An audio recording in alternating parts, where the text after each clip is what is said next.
Greetings again, TropeTube. I'm Christopher John Maple, and I'd like to welcome you to another episode of The Tropening. Today I'd like to start off with discussing applied phlebotinum, also known as handwavium.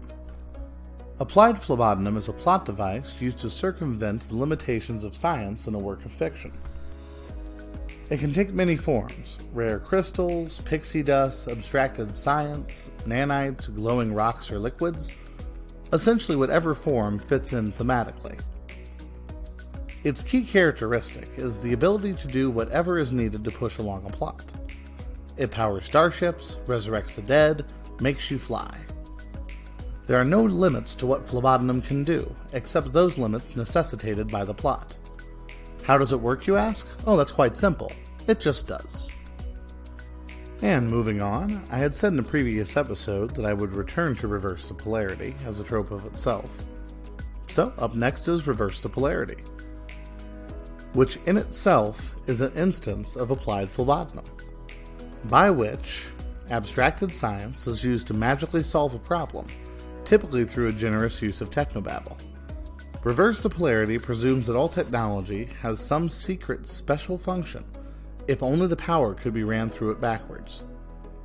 The very first use of this term comes from the book Edison's Conquest of Mars, which was essentially an unauthorized sequel to War of the Worlds. And next up, I would like to discuss genre roulette.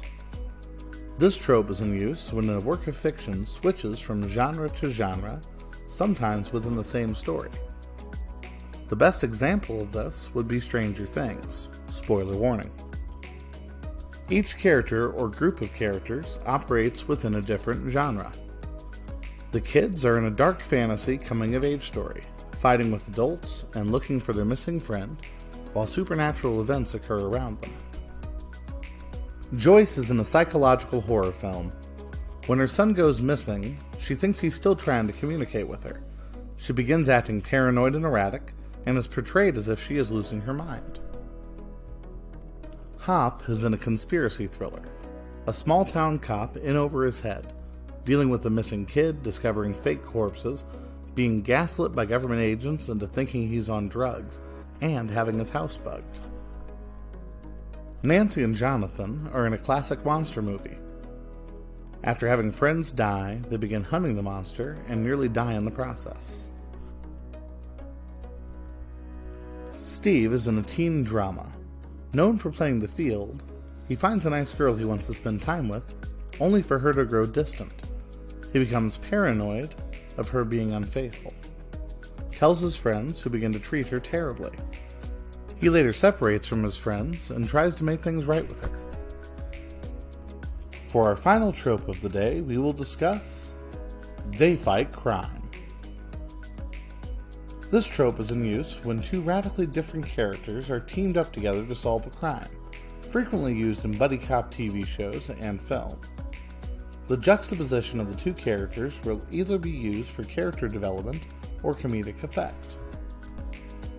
A few quick examples. The X-Files. He's a believer, she's a skeptic. They fight crime. Sherlock. He's a borderline sociopathic genius. He's a snarky former combat medic with PTSD. They fight crime. Lucifer. She's a former B-movie actress turned homicide investigator. He is the king of hell on vacation. Together, they fight crime. Well, that's all I have for today, folks. Thank you so much again for watching. And hey, if you're watching this and you haven't subscribed, please do. It really helps my little channel thrive. So, thank you again. Have a great day. Bye-bye.